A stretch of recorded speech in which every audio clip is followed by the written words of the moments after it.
তো বাংলাদেশের জনগণের ভোটের অধিকার নাই, কথা বলার অধিকার নাই। কিন্তু এই নির্বাচনে দেখেন কি বলতেছে সবাই। বিএনপি বলতেছে এই দেবো, ওই দেবো, সেই দেবো, ফ্যামিলি কার্ড দেবো, রাস্তা বানাই দেবো, কালভার্ট বানাবো, চাকরি দেবো। কিন্তু মূল যে কাজ, সমাজে ইনসাফ কায়েম করবো, এটা ধারে কাজ দেওয়া যায় না কেউ।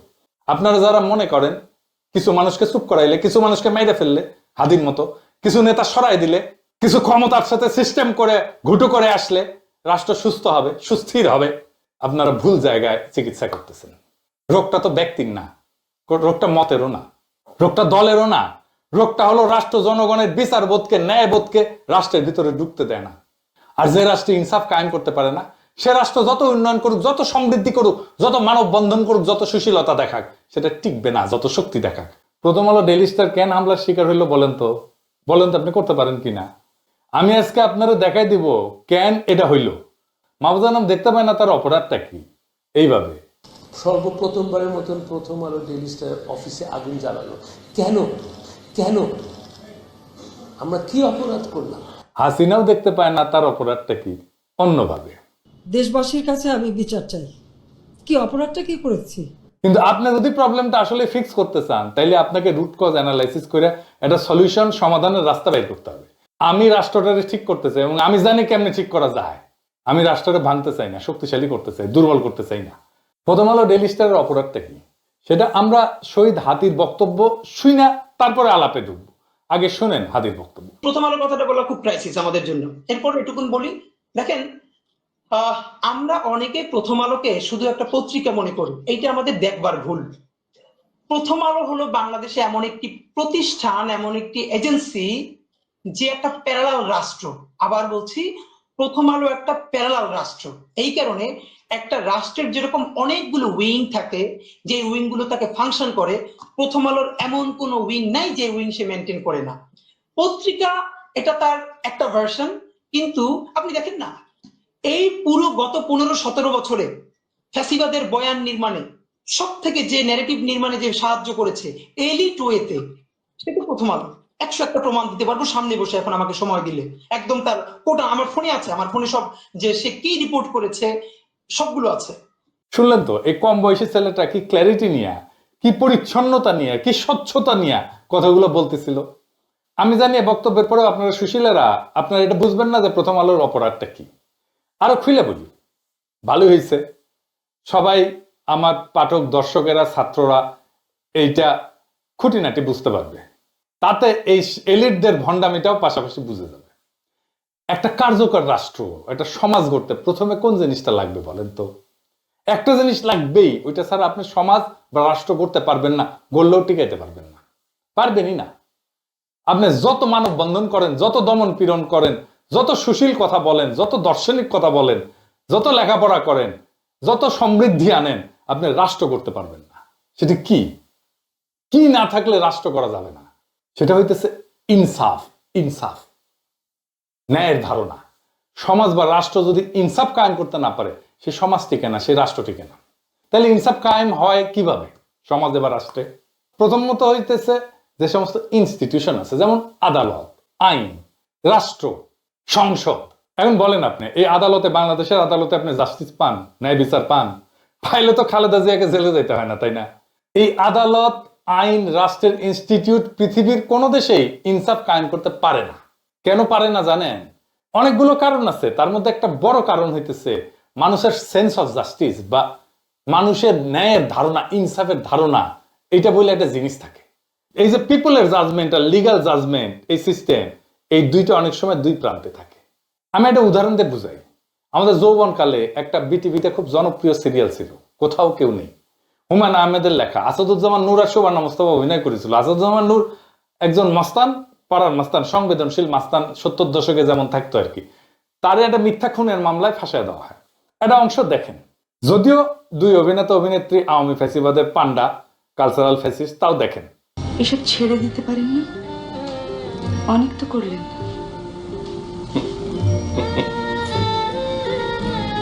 হাসছেন কেন? ছেড়ে দিতে ইচ্ছে করে, মাঝে মধ্যে খুব ভদ্রলোক হইতে ইচ্ছা করে, খুব আফসোস হয়। মনে হয় ভদ্রলোক হইতে পারলে তুমি হয়তো আমার সঙ্গে কঠিন ব্যবহার করতে না, তাহলে হয়তো এটা পার্কে তোমাকে নিয়ে আমি হাঁটতে পারতাম। আজ আপনার কি হয়েছে বাকের ভাই? কিছু হয় নাই। আচ্ছা আমি যাই। তো আসাদুজ্জামান নূরের ক্যারেক্টারের নাম ছিল বাকের ভাই। এই বাকের ভাইয়ের ফাঁসি দেয় আদালত। টিভি নাটক, বাস্তবের ঘটনা না কিন্তু। কিন্তু নজিরবিহীনভাবে মানুষ রাস্তায় নেমে আসে, ভাঙচুর শুরু হয়, পুলিশ মোতায়েন করতে হয়। হুমায়ুন আহমেদকে হুমকি দেওয়া হয় যেন বাকের ভাইকে ফাঁসি দেওয়া না হয় পর্দায়, টিভিতে। আচ্ছা, এইবার মাসরুর আরেফিন, আপনি বলেন তো, পর্দার একজন ফিকশনাল ক্যারেক্টার, এইটার জন্য এইভাবে মানুষ রাস্তায় নেমে আসছিল কেন? বলতে পারবেন? আমি জানি বলতে পারবেন না। বলবেন আবেগ টাবেগ ইত্যাদি মেলা কিছু, নস্টালজিয়া। এইখানে মানুষের সেন্স অফ জাস্টিস আক্রান্ত হয়েছিল, ন্যায়ের ধারণা, ইনসাফের ধারণা আক্রান্ত হয়েছিল। মানুষ মনে করছিল আরে এটা তো বেইনসাফি, তাই টেলিভিশনে হইলেও সেটা ঠেকাইতে গেছিল। আবেগে না, নস্টালজিয়া না, এটা একটা কালেকটিভ মরাল শক ছিল তার জন্য। আপনি দেখবেন যে গাড়িতে, মানে পাবলিক ট্রান্সপোর্টে, ও এসি গাড়িতে না, এই সাধারণ গাড়িতে, রিক্সায় পিছনে অশুদ্ধ বাংলায় লেখা থাকে মানুষের বিবেকের আদালতই মানুষের সর্বোচ্চ আদালত। ওরা গভীর দার্শনিক আলাপকে খুব সহজভাবে এইভাবে লিখে, বুঝতে পারছেন? তো কেন আপনার ইনস্টিটিউশনাল আদালত, আইন, এই যে পিপলের জাস্টিস বা ন্যায়ের ধারণাকে রিফ্লেক্ট করতে পারে না, এটাকে ধারণ করতে পারে না? জানেন এটা কেন পারে না? এই জন্যই গান লিখতে হয়, বিচারপতি তোমার বিচার করবে যারা আজ জেগেছে সেই জন্য। গান গাওয়ার জন্য তো দিওয়ানা হয়ে যান আপনারা, কিন্তু গান কোন দার্শনিক জমিনে জন্ম নিয়েছে সেটার হদিশ কখনো রাখেন না। এটাই আফসোস। আসেন আমরা বুঝি যে কেন এই যে লিগ্যাল সিস্টেম, এইটা রিফ্লেক্ট করতে পারে না জনমানুষের ন্যায়ের ধারণাকে।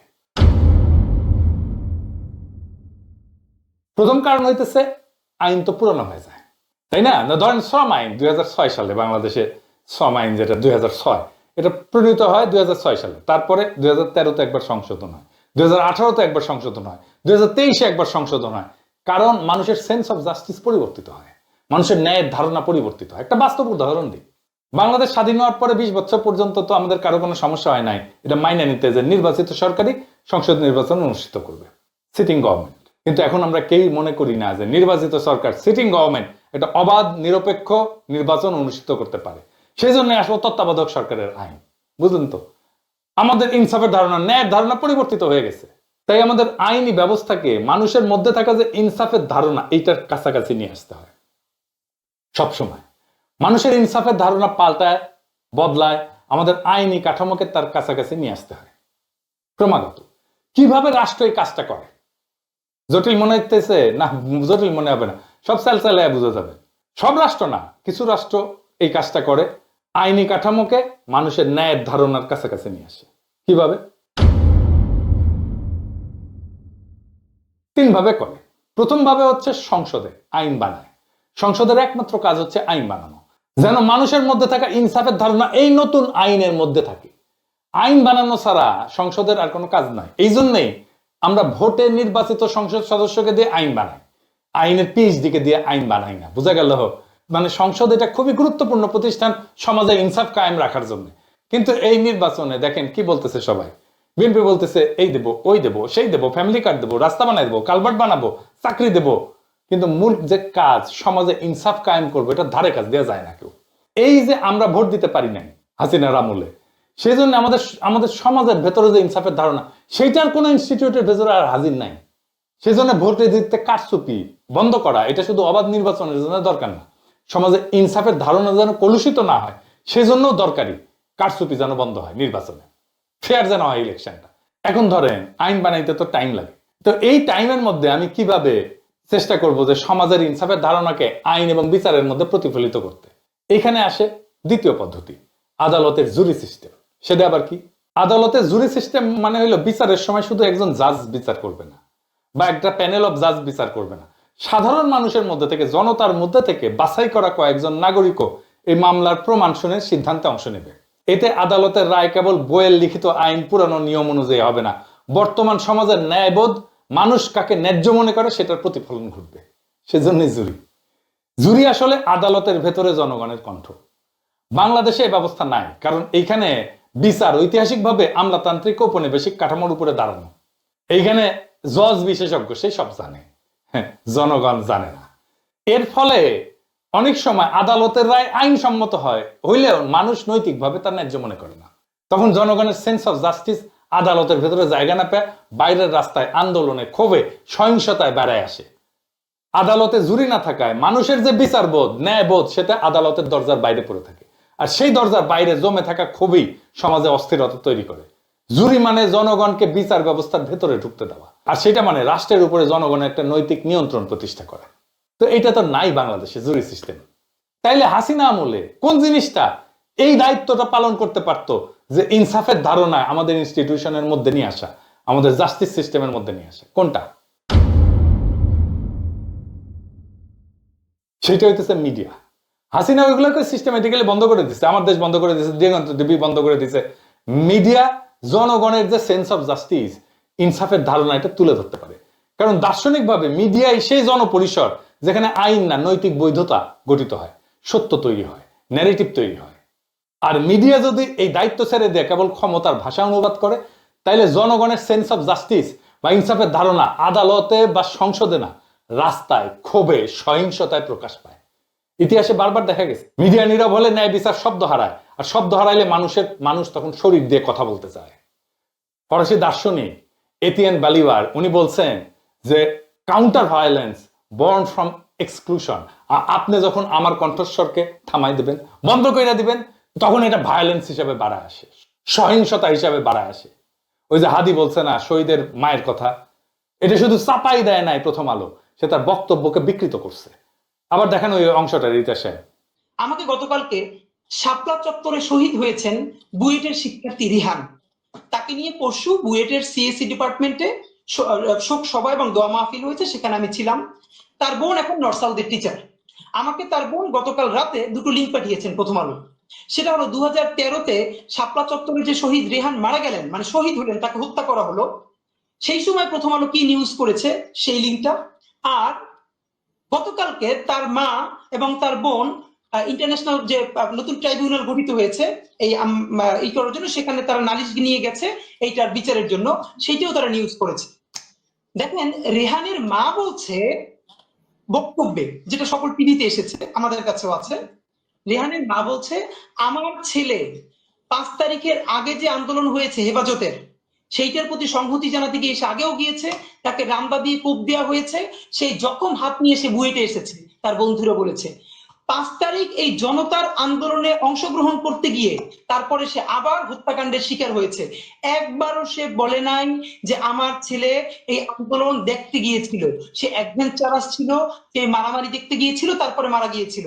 সে বলেছে আমার ছেলে এই আন্দোলনের প্রথম থেকে ছিল, তারপরে সে আবার আন্দোলনে গেছে এবং সে শহীদ হয়েছে। 2013 তারিখের 6 মে প্রথম আলো নিউজ করেছে, যেহেতু এটা বুয়েটের ব্যাপার, এটা যদি লেখে বুয়েটের কেউ আন্দোলনে শরিক হয় তাহলে খুবই এলিটপনা নষ্ট হয়ে যায়, সুশীলপনা শাহবাগীপনা। প্রথম আলো নিউজ করেছে তার মা নাকি বলেছে যে আমার ছেলে খুবই অ্যাডভেঞ্চার প্রিয়, তাই সে সেখানে দেখতে গেছে যে ওখানে মারামারিটা কি হচ্ছে, এরপরে সে গুলি লেগে নিহত হয়েছে। অথচ রেহানের মা সেদিনও বলেছে আমার ছেলে অ্যাডভেঞ্চার প্রিয়, কিন্তু আমার ছেলে সেটা দেখতে চায় না, আমার ছেলে সে আন্দোলনে গেছে এবং সে শহীদ হয়েছে। আপনি ভাবেন তাহলে সেই তার মায়ের বক্তব্য যে সে মিথ্যা করেছে, সে কি সরি বলেছে, সে কি ক্ষমা চেয়েছে? শুধু কি তাই, আমরা হাদির কাছ থেকে শুনি যারা হাসিনার ফ্যাসিবাদের বৈধতা তৈরি করছিল তাদের প্রথম আলো কিভাবে রক্ষা করতে আসছিল। দেখেন ইসলামী ব্যাংক দখলের ন্যারেটিভ কে নির্মাণ করেছে জঙ্গি ব্যাংকিং বলে, যে জঙ্গি অর্থায়ন হয় ইসলামী ব্যাংক থেকে। তা আওয়ামী লীগ তো তারপর গত আরো 10 বছর ক্ষমতায় ছিল, তারপরও এর মধ্যে ইসলামী ব্যাংক কয় জায়গায় জঙ্গি অর্থায়ন করছে তার তো প্রমাণ নিশ্চয়ই তার কাছে থাকার কথা। যেহেতু নাই, তাইলে আপনি আবুল বারাকাতের কোনো বিচার করছেন যে সে এই যে যুগলবন্দি কলাম লেখা লেখা ইসলামী ব্যাংকে ধ্বংস করতে দিল? কই, বরং কি হইল, আবুল বারাকাতের আমলে কি সুশীল, অথচ তার সময় কত টাকা জনতা ব্যাংক থেকে বেহাত হয়েছে আওয়ামী লীগের কাছে। আপনি যখন ঘৃণা ভরে তার বিরুদ্ধে মামলা করবেন কেন? যদি হাসিনা প্রধানমন্ত্রী থাকার কারণে হাসিনার র্যাবের প্রধান গুলি করে মানুষ মারলে তার যদি দায়ভার হাসিনার উপর যায়, তাহলে জনতা ব্যাংকের চেয়ারম্যান থাকার পর জনতা ব্যাংক থেকে যে হাজার হাজার কোটি টাকা পাচার হয়েছে তার দায় আবুল বারাকাতের উপরে যাবে না? না, সেটা আবার যাবে না। এই হলো বঙ্গবুদ্ধিজীবিতা। বরং তারা যখন সেইটার জন্য অ্যারেস্ট করা হবে তখন প্রথম আলোতে যুগলবন্দি কলম আসবে, আমরা একজন শিক্ষকের এইরকম ব্যাংক লুটেরাদের ন্যারেটিভ নির্মাণ করছে। এরকম তো 50 জনের নাম বলতে পারবো, তাদের ব্যাপারে আমাদের ডকুমেন্টেশন কই? তো বাংলাদেশের জনগণের ভোটের অধিকার নাই, কথা বলার অধিকার নাই, জুরি সিস্টেম নাই, কিন্তু মিডিয়া সেই ফাংশনটা নিতে পারতো, নেয় নাই। শুধু যে নেয় নাই তাই না, তারা ফ্যাসিবাদের পক্ষে দাঁড়াইছে। হাসিনার বিরোধী মত দমনের অন্যতম হাতিয়ার জঙ্গি ন্যারেটিভ, এটা কারা বানাইছে? প্রথম আলো বানাইছে। কত নিরীহ মানুষকে ক্রস ফায়ারে দিছে, আয়না ঘরে নিছে, বাড়ির মধ্যে ঢুকে বাইরে থেকে সিটকানি লাগাই দিয়ে উড়াই দিছে বাড়ি বোমা দিয়ে। কোন হিসাব আছে? কত মানুষ এমন আর্টিকেল ছাপাইছে যে একজন রিলিজিয়াস মুসলিম যে প্র্যাকটিসের মধ্যে দিয়ে, জীবন চর্চার মধ্যে দিয়ে যায়, সেটারে জঙ্গি বলে তকমা দিছে। আপনার সন্তান জঙ্গি হচ্ছে না তো? পড়ে দেখেন, আপনি দেখবেন একজন রিলিজিয়াস মুসলিম যা যা প্র্যাকটিস করে সেটাকে জঙ্গি হিসেবে ট্যাগ দিছে এখানে। সাহেব দেখেন, জঙ্গি হিসেবে তাদের কত কত কতগুলো লেখা লিখছে, কত দেখেন, একটার পর একটা দেখেন। দেখাইতে গেলে আজকের এপিসোড আর শেষ হবে না। তাই জাস্টিস সিস্টেম বা আইন আদালত আর জনগণের সেন্স অফ জাস্টিস, এই দুইটার মধ্যে দেয়া নেয়া বা সার্কুলেশন বন্ধ হইলে জনরোষ জন্মায়। এই জনরোষ সিস্টেম ফেলিওরের বাই প্রোডাক্ট। জনগণ বিশৃঙ্খলা করতে চায় না, জনগণের এজেন্ডা না এটা, সে শান্তি চায়। বিশৃঙ্খলা আসে যখন তার এজেন্ডায়, তার কথায় কেউ কর্ণপাত করে না। বিপ্লবের পরে প্রথম আলোতে গিয়া ছাত্র উপদেষ্টারা বই প্রকাশ করলো, প্রোগ্রাম করলো, জনগণ বিস্ময়ের সাথে লক্ষ্য করলো যাদের এই ফ্যাসিবাদ কায়েমের জন্য জেলে নেওয়া দরকার ছিল, জবাবদিহিতার মধ্যে আনার দরকার ছিল, তারাই ম্যানেজ করে ফেললো বিপ্লবের মধ্যে থেকে তৈরি হওয়া ক্ষমতাকে। কি তামাশা! 1971-এর ক্ষত যেমন মেরামত করতে হবে, ঠিক একইভাবে হাসিনার দীর্ঘ শাসন আর 24-এর ক্ষত নিরাময় করতে হবে। এইটা যে ক্ষত, সেটাই তো স্বীকার করে না। প্রথম আলো ডেইলি স্টার জিন্দেগিতে ক্ষমা চাইছে যে আমরা 111 করছি, বিদেশি 2 রাষ্ট্রের সাথে গুটু কইরা। এটা তো রাষ্ট্রদ্রোহ। রাষ্ট্রদ্রোহ ইন্ডিয়া আর আমেরিকার সাথে গুটু কইরা 111 করছে, তার সাথে আর্মি। প্রথম আলো ডেইলি স্টার করছে, কোনোদিন মাপ চাইছে? মাপ চাইনি। কোনোদিন বলছে যে আমরা হাসিনা শাসনের বৈধতা উৎপাদন করছি? প্রফেসর ইউনূস মিডিয়া সংস্কারের কমিশনের প্রধান যারা বানাইলেন, সেই প্রথম আলোর সাথে সংশ্লিষ্ট। আপনারা মাইরা পিটায় ঠান্ডা করে দিতে পারবেন হয়তো, সাময়িক। এই ক্ষোভ ছাইচাপা আগুনের মতো থাকবে। এখন আমরা কইতে পারেন সলিউশন কি? আমি সলিউশন কয়ে দেব না, প্রচুর সলিউশন কইছি, কেউ কানে নেয় না কথা। আমার সলিউশন আপনি নিবেনও না। নিজেকে আগে প্রশ্ন করেন, প্রশ্ন করে দেখেন আপনি আসলে এই অবস্থার অবসান চান কিনা। অবসান চাইলে আগের কোন সিস্টেম এটা সলভ করতে পারবেন না। আপনারা অনেক কিছু করতে পারবেন, কিন্তু এটা ভুলেন না আন্তর্জাতিক মিডিয়া আপনাদের প্রো ইন্ডিয়া বলে। এইটা স্যার দেখায় দেন কোথায় প্রো ইন্ডিয়া লিখেছে। আমি এটা বুঝি না কেন প্রথম আলো ডেইলি স্টারের মালিক পক্ষ মাহফুজা নাম আর মতিউর রহমানের কর্তৃত্বের উপরে, তাদের উইজডমের উপরে ভরসা করতেছে। এই জন্যই পাবলিক ওয়াচ লাগে। এটা যদি শেয়ার মার্কেটে শেয়ার ট্যার থাকলো না, শেয়ার হোল্ডাররা ক্যাক করে ধরলো। কেন তারা একটা কনস্ট্রাকটিভ এনগেজমেন্টের দিকে যাচ্ছে না? তারা মনে করতেছে বিএনপিকে তো ম্যানেজ করেই ফেলেছি, সব ঠিক করে ফেলবো। জি না, দুনিয়া বদলায় গেছে, ক্ষমতার এখন প্রচুর কেন্দ্র। বিএনপি বাংলাদেশের ন্যারেটিভ নিয়ন্ত্রণ করে না। এটা যতদিন আপনারা ঝুলাই রাখবেন ততদিন আপনাদের সমস্যার সমাধান জটিল থেকে জটিলতর হবে। বাংলাদেশের সমস্যা বিশৃঙ্খলা না, বাংলাদেশের সমস্যা জনতা না, বাংলাদেশের সমস্যা অপরাজনীতিও না। বাংলাদেশের সমস্যা হলো রাষ্ট্র এবং জনগণের ন্যায়বোধের মধ্যে সার্কুলেশন বন্ধ হয়ে যাওয়া। যে রাষ্ট্র জনগণের ইনসাফের ধারণাকে আইনে ঢুকতে দেয় না, আদালতে শুনতে দেয় না, ভোটে আপডেট হইতে দেয় না, আর মিডিয়ায় উচ্চারিত হইতে দেয় না, সেই রাষ্ট্র একদিন আবিষ্কার করে মানুষ আইন দিয়া কথা বলে না, মানুষ তখন শরীর দিয়া কথা বলে। এই জন্যই রাস্তায় আগুন লাগে, এই জন্যই জনরোষ জন্মায়, এই জন্যই সুশীল ভদ্র বিশ্লেষণ, পুতু পুতু কথা, এগুলো কোনোটাই কাজে লাগে না। কারণ জনগণের জন্য তো জনরোষ কোনো এজেন্ডা না, এটা সিস্টেম ফেলিওরের বাই প্রোডাক্ট। আপনারা যারা মনে করেন কিছু মানুষকে চুপ করাইলে, কিছু মানুষকে মাইরে ফেললে হাদির মতো, কিছু নেতা সরাই দিলে, কিছু ক্ষমতার সাথে সিস্টেম করে ঘুটু করে আসলে রাষ্ট্র সুস্থ হবে, সুস্থির হবে, আপনারা ভুল জায়গায় চিকিৎসা করতেছেন। রোগটা তো ব্যক্তির না, রোগটা মতেরও না, রোগটা দলেরও না, রোগটা হলো রাষ্ট্র জনগণের বিচারবোধকে, ন্যায়বোধকে রাষ্ট্রের ভিতরে ঢুকতে দেয় না। আর যে রাষ্ট্রে ইনসাফ কায়েম করতে পারে না, সে রাষ্ট্র যত উন্নয়ন করুক, যত সমৃদ্ধি করুক, যত মানব বন্ধন করুক, যত সুশীলতা দেখাক, সেটা টিকবে না। যত শক্তি দেখাক, টিকবে না। এটা হুমকি না, এটা ভবিষ্যৎবাণীও না, এটা ইতিহাসের নিয়ম। এখন প্রশ্ন একটাই, আপনারা কি সত্যি এই অবস্থার অবসান চান, নাকি শুধু আগুন নিবায় দমন পীড়ন কইরা, কিছু গ্রেপ্তার টেপ্তার কইরা, ভয় টয় দেখায়া আগুনের আসল কারণটা আগলায় রাখতে চান? যদি মনে করেন যে এটার চূড়ান্ত ফয়সালা করতে হবে, তাহলে ইনসাফকে প্রতিষ্ঠা করতে হবে, সবকিছু ঠিক হয়ে যাবে। লিখে রাখতে পারেন, সেই ইনসাফ প্রতিষ্ঠার লড়াইয়ে বাংলাদেশ আছে, সেইটার সাথে সামিল হন, সব ঠিক হয়ে যাবে ইনশাআল্লাহ। ইনকিলাব জিন্দাবাদ।